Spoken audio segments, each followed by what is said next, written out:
Hello everyone, welcome back to Wireless Sensors and Networks.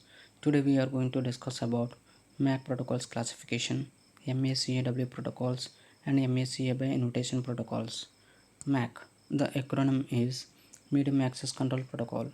In ad hoc networks, nodes uses a shared common broadcast radio channel because bandwidth available for the network is limited.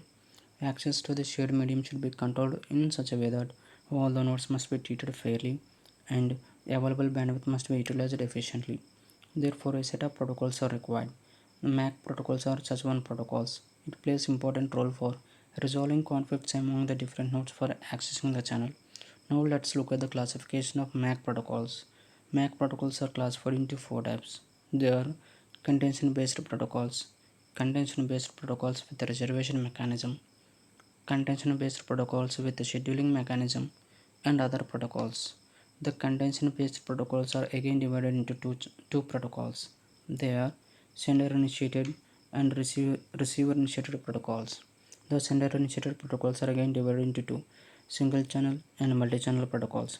Few protocols that comes under this classification of contention-based protocols. They are MACW, FAMA or comes under single-channel. BTMA, DBTMA and ICSMA comes under multi-channel. RIBTMA, MACA-BI and MARCH protocols are comes under receiver-initiated MAC protocols. Similarly, the reservation MAC protocols are again divided into two types. They are synchronous protocols and asynchronous protocols. These protocols are comes under synchronous and these two are comes under asynchronous protocols of a reservation mechanism. Scheduling mechanism protocols are these. Whereas coming to the other MAC protocols, there are the 5 MAC protocols are supported for the others. Let's coming to the contention based protocol. The contention based protocols, it follows the contention based on channel access policy mechanism. That means if a node want to transfer the data to the neighboring node within the network, then the intended transmitter do not make any prior reservation of a channel for sharing the data. Therefore, it must be content with the neighboring node for gain or win the channel for sharing the data. These contention-based MAC protocols do not support quality of service, and nodes do not require regular access of a channel. Therefore, these contention-based MAC protocols are called random access protocols. And these random access protocols are again divided into two types. Just we saw the classification of these contention-based MAC protocols on the tree chart of a MAC protocols. They are sender-initiated protocols and receiver-initiated protocols. The sender-initiated protocols are packet transmissions are initiated by the sender node only, whereas coming to the receiver node initiate the contention resolution protocols. Now let's look at an example. Let us consider a network. In that network, I have the three nodes are there, namely A, B, and C. If A want to transfer the data, definitely it has to contend with the neighboring nodes, and it should win the channel. So once the channel is won by the node A, it is going to make a request to the neighboring node about its data transmission. That request is initiated by the sender. So such type of protocols are sender initiated protocols. Whereas coming to the receiving node is make a request initially to the sender about reception of data packet. Simply, the receiver is make a sending control packets like now I am free. If you have a data packet, you can send me in such a way that the receiving node initiate the control resolution protocol to the control packet to the sender. Next, the sender initiated protocols are again divided into two. They are single channel and multi-channel protocols. In single channel, the entire available bandwidth is used in it without being divided. That means again consider the network. The network consisting of the 5 nodes are there. Okay, out of 5, if node 1 want to transfer the information to the neighboring node, that is 2. So first it has to contend with the neighboring nodes to all the network within the network which are in the neighboring nodes. Okay, and it must be within the channel. So once the node 1 is within the channel or node A is within the channel, whatever the available bandwidth is there, that is utilized by the node A for its data transmission. On the same time, if another node want to transfer the information, it has to wait for some period of time. Once the data transmission is completed by the previous one, then only the new node want to transfer the information to the another neighboring node. Whereas coming to the multi-channel, that is not happens. In this, the entire available bandwidth is divided into multi-channels so that several simultaneous transmission of data can be happen in multi-channels. Again, let us consider the network. that consisting 5 sensor nodes are there, namely N1 to N5, and the entire available bandwidth is divided into 10 channels, namely labels from 1 to 10. Okay, so in that case, node 1 want to transfer the information to node 2, and second transmission is node 4 want to transfer the data transmission to the node 5. Okay, in that case, node 1 definitely has to win the channel. Just imagine it, node 1 is going to win the channel 1. On the same time, node 4 can also transfer the data to the node 5. By winning the channel, let us consider channel number is 9. Okay, so here node 1 is win the channel 1 and the node 4 is winning the channel 4. So the two simultaneous data transmissions are happen in this multi-channel. Node 1 is transferring the data to the node 2 on channel 1. Node 4 is transferring the information to node 5 on channel 9. That is about multi-channel sender initiated protocol. Now let's look at the second classification of MAC, that is contention based protocol with reservation mechanism. In the previous one we saw the contention based protocols. They do not provide quality of service, and as well as there is no prior reservation of a channel for sharing the data. In some applications these two are very important, means the network must be provided quality of service, and as well as prior reservation of a channel is very important. Few applications like military applications as well as critical time applications for tracking an object. In those applications, these reservation mechanism protocols are used. These protocols are again divided into two types. They are synchronous protocols and asynchronous protocols. Synchronous protocols require time synchronization among the nodes within the network, so that reservation made by nodes are known to the another nodes within the network which are in the neighborhood of the transmitting nodes. Global time synchronization is generally difficult to achieve it.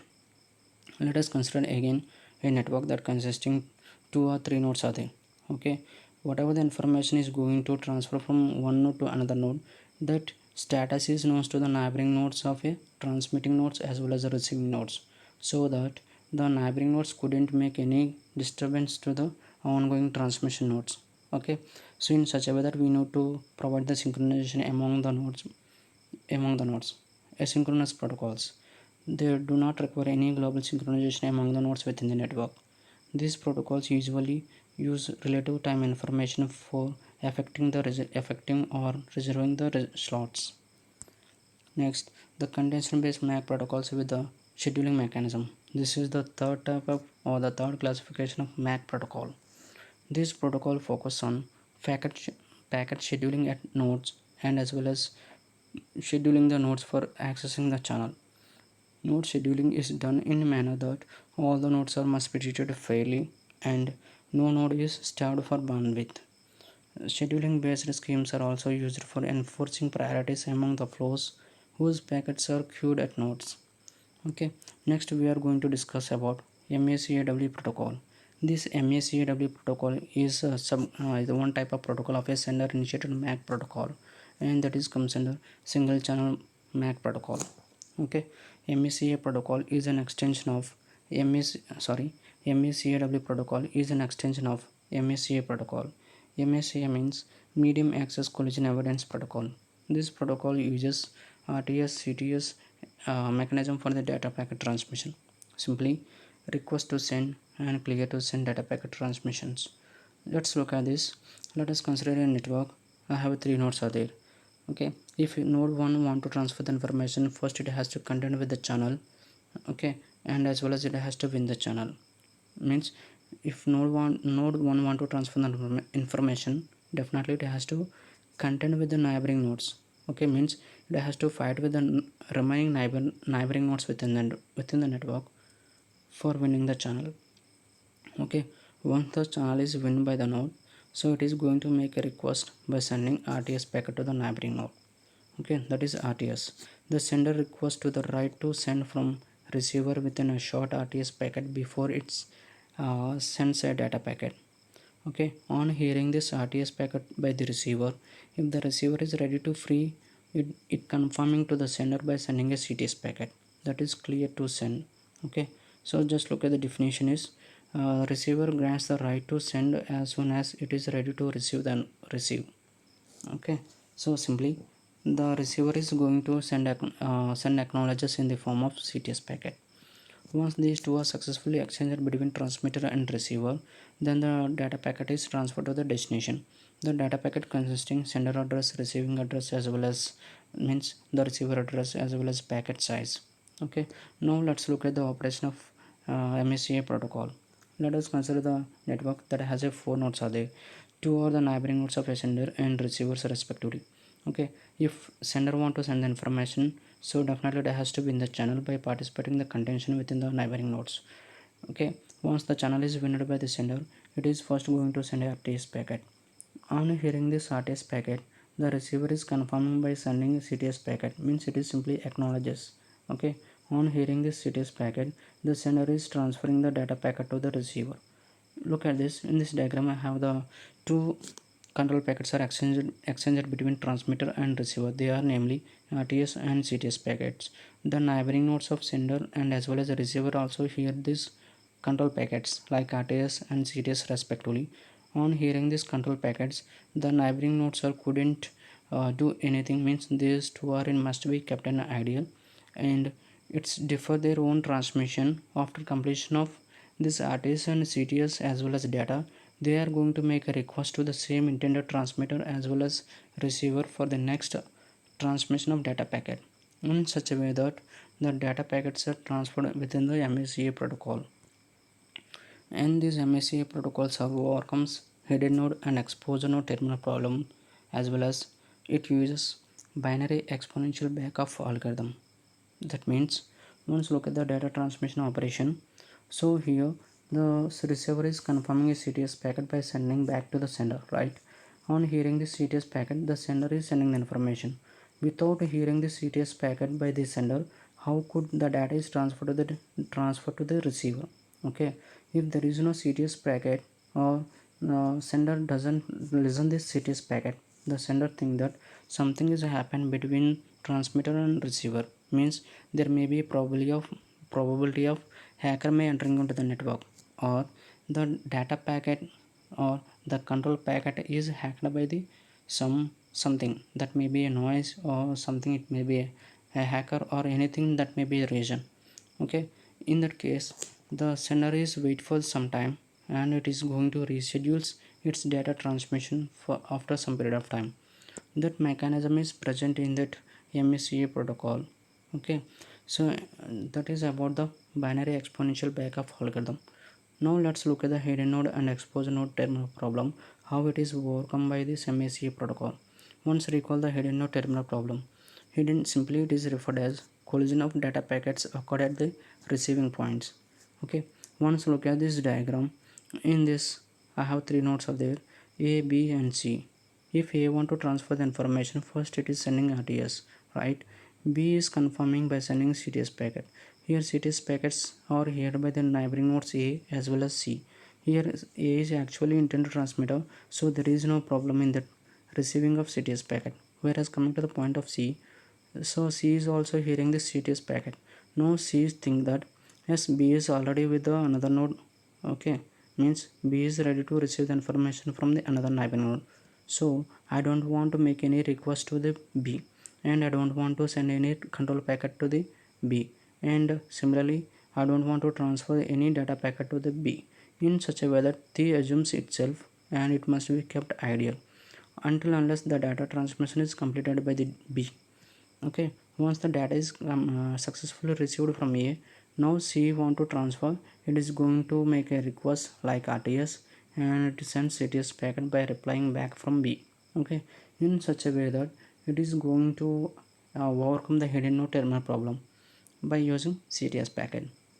Now let's look at the exposed node terminal problem.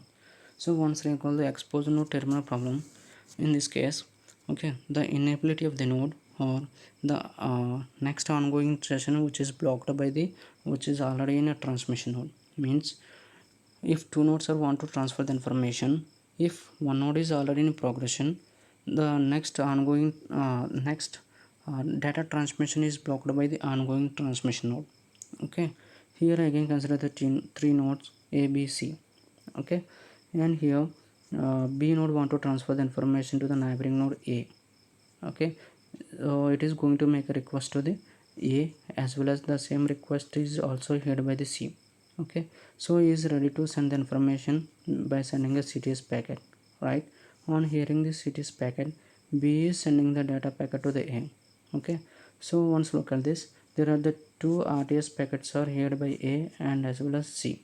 Okay, so in this case, C doesn't want any transmission to the another neighboring node because, okay, it here's the RTS packet, right? That indicates that B is make a request to the neighboring node, not C.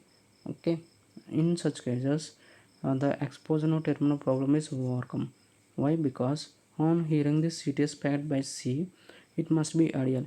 It couldn't make another transmission to the another neighboring node within the network, not B. Okay, so once C couldn't make any next transmission, definitely here only one transmission is going to be done, that is with the A and as well as B. Okay, only one transmission is happen, so that in exposure terminal problem is overcome by using MACA protocol.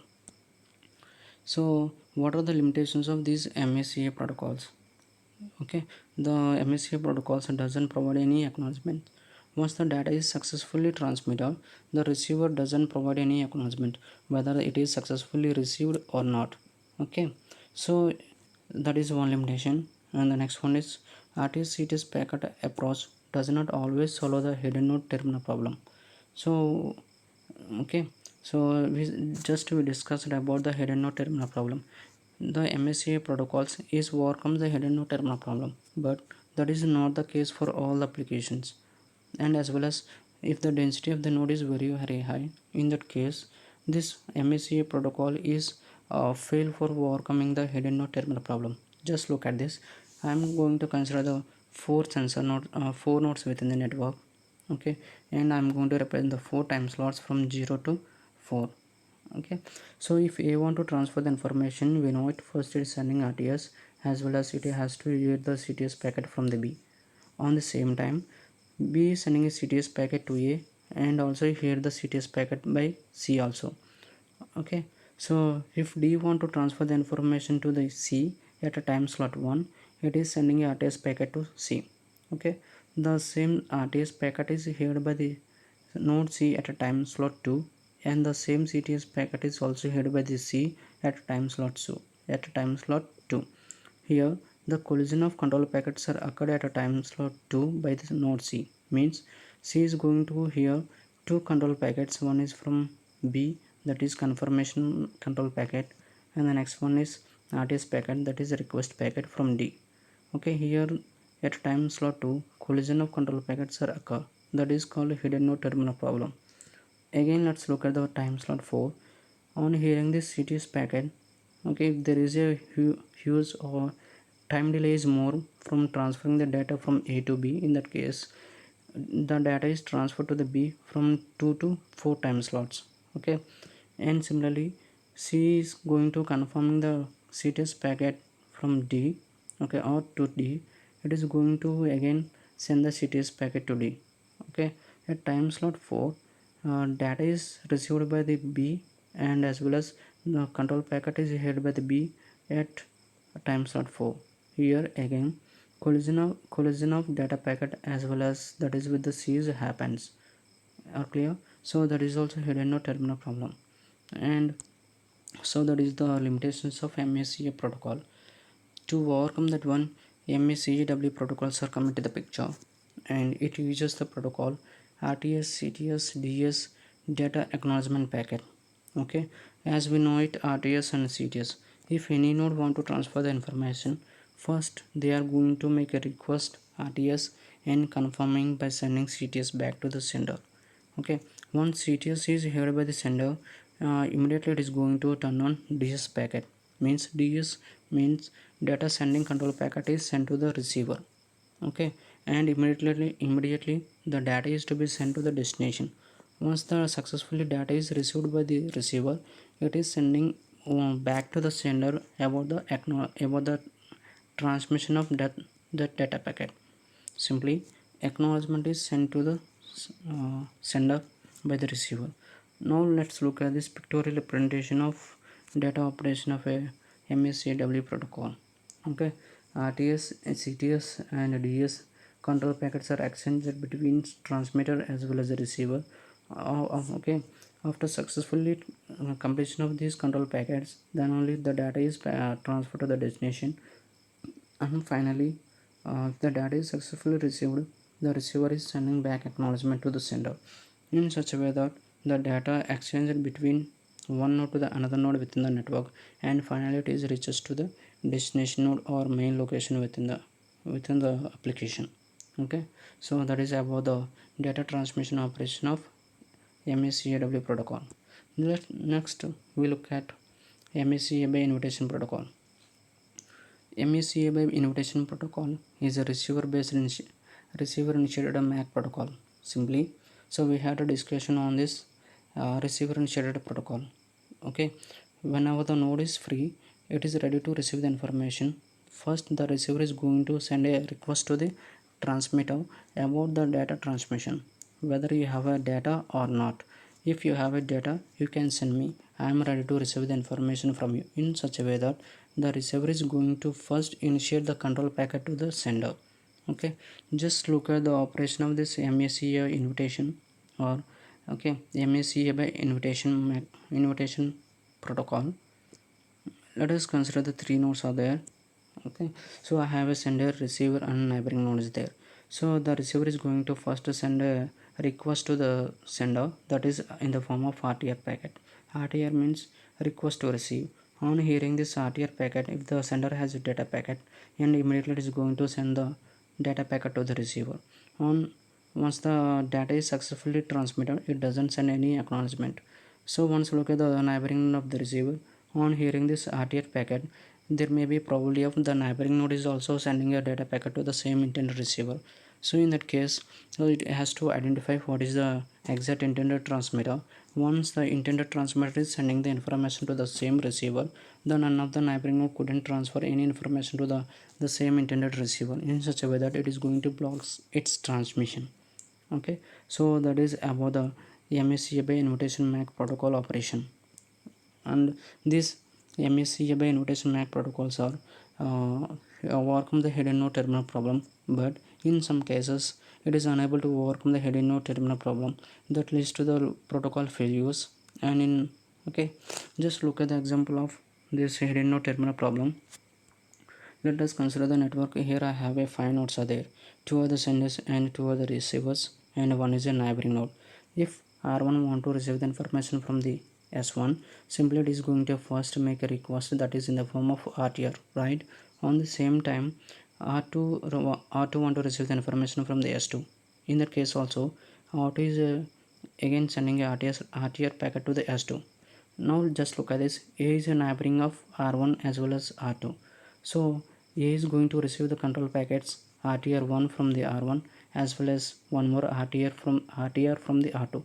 Here point of view, there are the two control packets are received, and these two control packets are may collide at each other, or at point of A. R1 is going to be received as well as R2 also going to be received by the A. Okay, so the collision is happened at point of A. So the hidden node terminal problem is not overcome in this MACA by protocol. Very clear? So that is happens in MACA by invitation protocol. Finally, the summary of this lecture is, what we discussed here is simply I gave the classification of MAC protocols, and we discussed about the contention based protocols. In that, MACAW protocol we discussed, MACA protocol we discussed, and what are the limitations of MACA protocol we discussed, and MACA by invitation protocol we discussed. Thank you.